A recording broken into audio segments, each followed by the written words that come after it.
Hi, everyone. What I would like to talk about is there's a phenomena that happens when you're on this path and you start growing and changing and evolving, is that you don't feel like you're growing a lot. And why is that? Even though you are growing and you are changing, right? You're becoming a new person every day. You know, old pieces, old parts of you are falling away and new pieces of you are resurfacing, new selves you've never met before, introducing themselves, shaking your hand, and you're like, who's this? But you don't necessarily feel like you've grown a lot or that a lot has changed. Or maybe you don't feel like you're doing enough. There's this phenomena that I've noticed, especially people who have progressed very far. I don't necessarily mean, they've reached the end point, which there is no end point. But I do mean that they haven't been laid back, right? They haven't been just easing through. They've been working for it, right? They've been dedicating their time, their energy, their effort, and they've been enjoying the process, right? They've been sincere and putting all of their mind, their heart, their soul into it, but they still feel like they're not doing enough.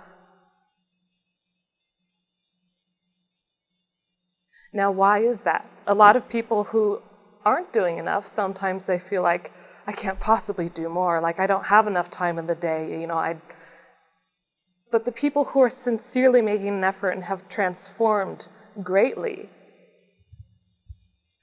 don't quite notice that transformation.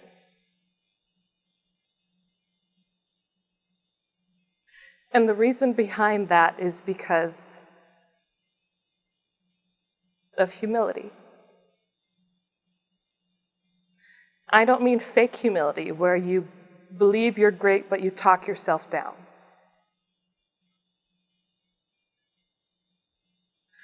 Humility is a manifestation of all these other characters that start to blossom within you. When you become that love, when you start loving more and more in bigger and bigger ways, when you start caring more and more for others than you do for yourself, right? When you're more sacrificing, when you're more truthful, when you acknowledge the faults in yourself, not to feel shame, not to hold yourself down with guilt and grief over it. It's important on the path to experience, both the positive and the negative aspects, the very darker, deeper emotions, the ones that I'm sure most of us have gone through, almost all of them. We're very well acquainted. But those emotions are very, very important.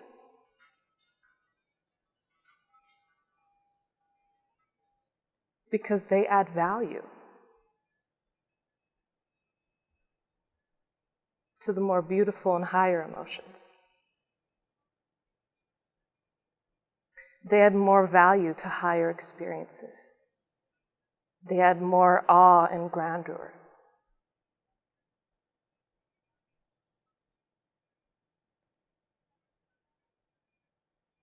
So when you're feeling those emotions, you can feel it. Allow yourself to feel it. Don't hold back. I mean, the whole point of being in this world is to experience.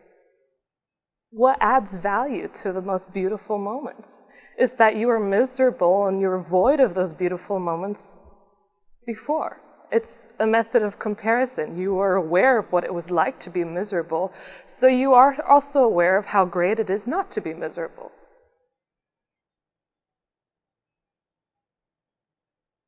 There's no way you can really get to enlightenment without having to go through everything and experience everything. All the states of mind, all the emotions, you go through all of it.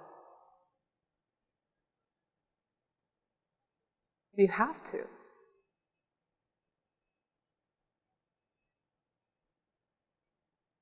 And then you understand its worth,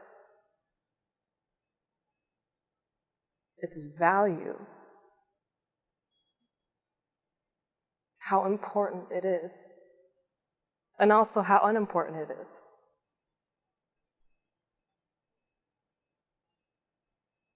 Humility means that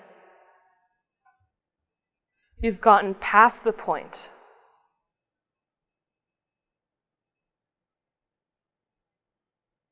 of striving and wanting to get to that end goal. There will come a certain point on your path in which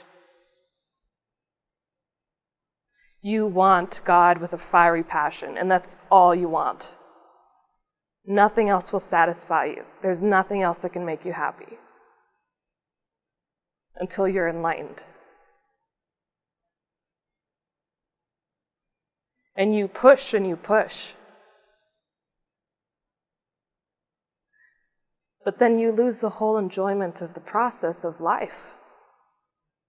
You get so involved in the want and the desire.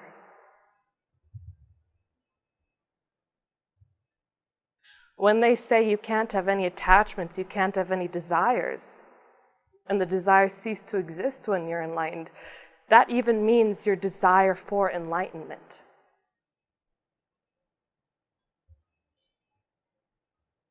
ceases to exist. That's humility, is knowing that ultimately it's not up to you. But that's, at the same time, your self-effort can make a directly impact in your life. It can make you happier. It can advance you to great, great depths and extents that you never even dreamed that were possible for you. You'll find strength in overcoming and achieving new things, but that's part of the process of experiencing and enjoying life.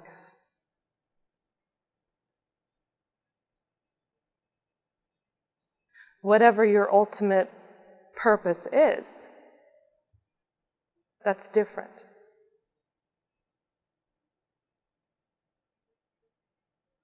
It's not that the enlightened are no longer in this world. They are in this world, and they are beyond this world. But it's like they exist in two places at once. Right? They're obviously, they can sit in front of you, like Guruji sits in front of us every day, give a discourse, talk, interact with people, eat food, right? They still are a part of the world. And it can be kind of disconcerting at times for somebody who doesn't understand enlightenment or haven't awakened enough. They see this enlightened being behaving the same way as other humans and other people do, and they kind of get confused. They're like, but is he really? Yes.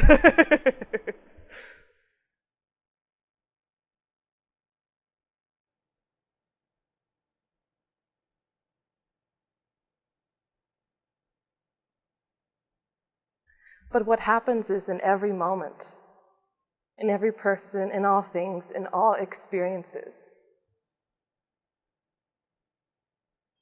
right, they can see that divinity, the truth. They can see eternity. Right? They don't just see the world as the black and white, the physical objects that we see day to day, and that's it. For us, everything's a reference point between us and the rest of the world. For the enlightened, they don't have that reference point necessarily.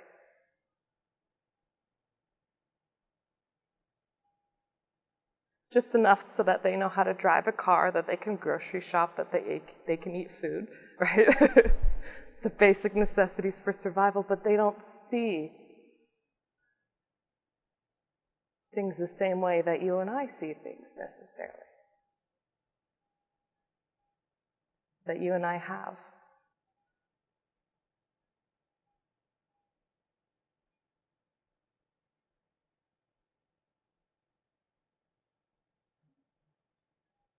They see beyond.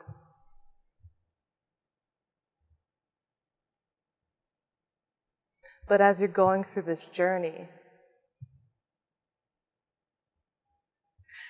It's not like when you see the imperfections or you see the parts of yourself that need work, it's not like that specific part of yourself is being picked out and addressed. Right? You're not a sequence. You're this comprehensive totality.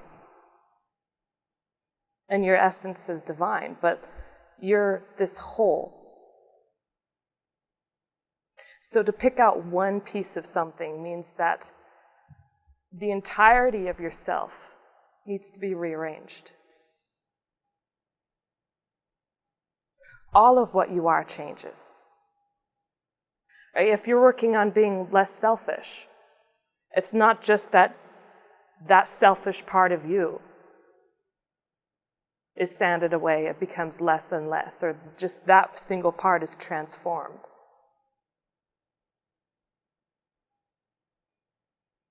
Right? Everything needs to shift and change.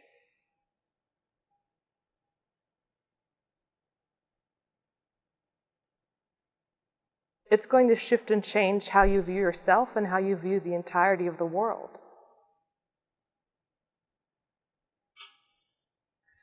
Everything will be resequenced. Because your totality of who you were was also based upon that reference point of what selfishness was for you. Whatever quality or whatever character that took root within yourself, right? Everything had some relationship with that. Right? There was a coexistence, but everything was hooked into it in some way or another.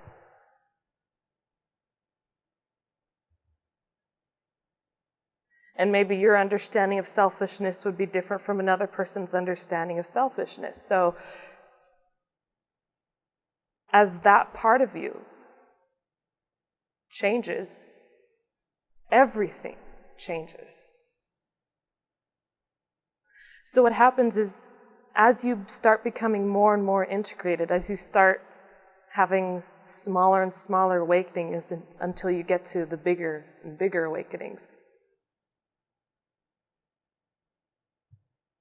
these changes, these new realities,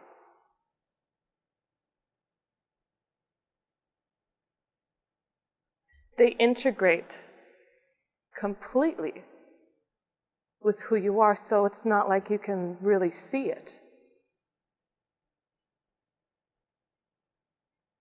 It's not something laid out in front of you, it's you.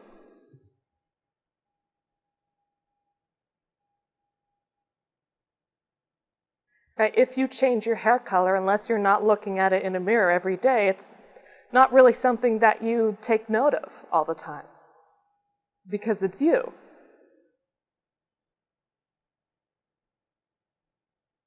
Your only reference point is your new perception of reality. But the thing is, as you evolve more and more, you become less focused on yourself. That's the natural evolution. Because your own misery comes only because you're focused on yourself. If you're not happy, it's because you're not doing enough or giving enough for others. It's as simple as that. But then you reach to a point in which it's no longer about the actual action of, making a decision that I'm going to be selfless, I'm going to do more for others. Because those qualities become who you are, so it's just something that you do. It's like, those who have the quality of sacrifice, for them it doesn't feel like they're making a sacrifice, because it's just who they are. It's just something that you do. You do it because you know it's right. When it becomes part of you, it's not a conscious decision like, I know this is the right thing to do and this is the wrong thing, so I will make sure not to do that wrong thing. It's just a natural character that comes forth.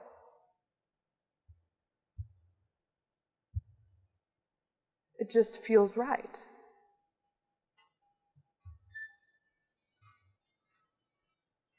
You give more to others because you know that ultimately it's the same. You're also giving to yourself. But that's not why you do it. But you don't recognize that distinction. Like, I'm taking something away from me and I'm giving it to somebody else. You're saturated. You have all. Right? You've gotten to the point in which you know that there's nothing in this life can make you happy, but you still see things that could make other people happy. And so you do those things. Because you still want the happiness for others.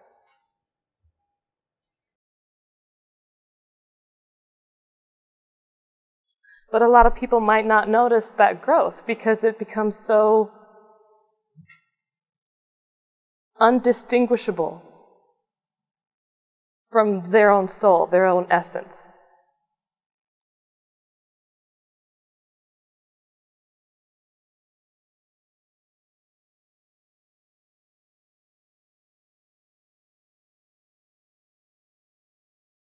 This is another reason why I say enlightenment, it's not necessarily something that's special. It's not, attaining something great. It's not,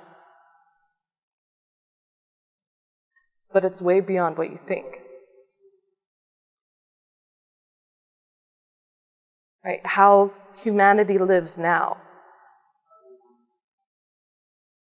that's unnatural.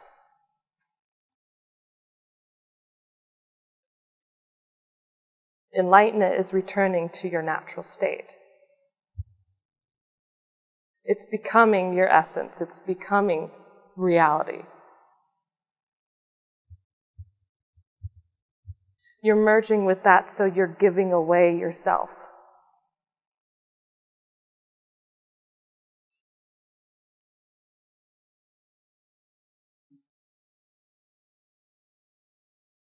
But along the journey, you don't really notice so much how much of yourself you're giving away, because the more you go along, the less you think of yourself.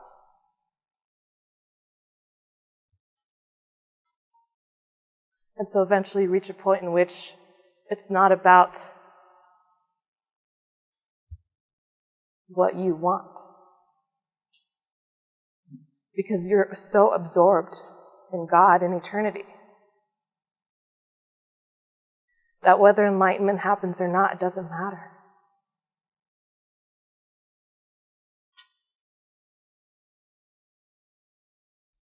It no longer becomes your desire because you're so focused on the eternal.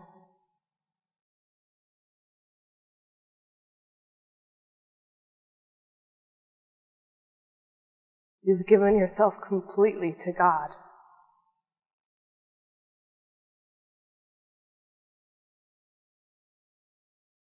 And you're so in love with that. But there's no sense of you loving God. This might not make sense to you until you're there.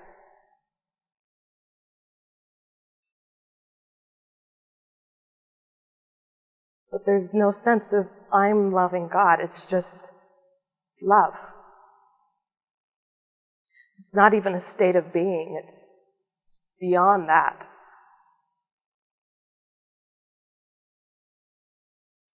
You get to the point in which you know that your whole life,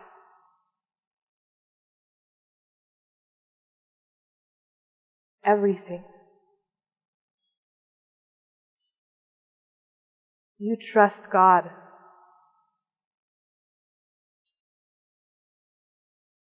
And the process of life so much. You love so much that you can even give up that.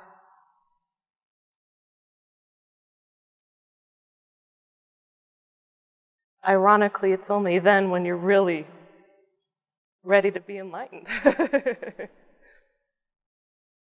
So like Guruji, he talks about how the Buddha, he was meditating and he was trying so hard to attain enlightenment. He was doing everything within his power to do that until eventually he was just like, God, I surrender completely to you. If you want Only if you decide, only if I'm ready, will I become enlightened. It's up to you, God. That's trust.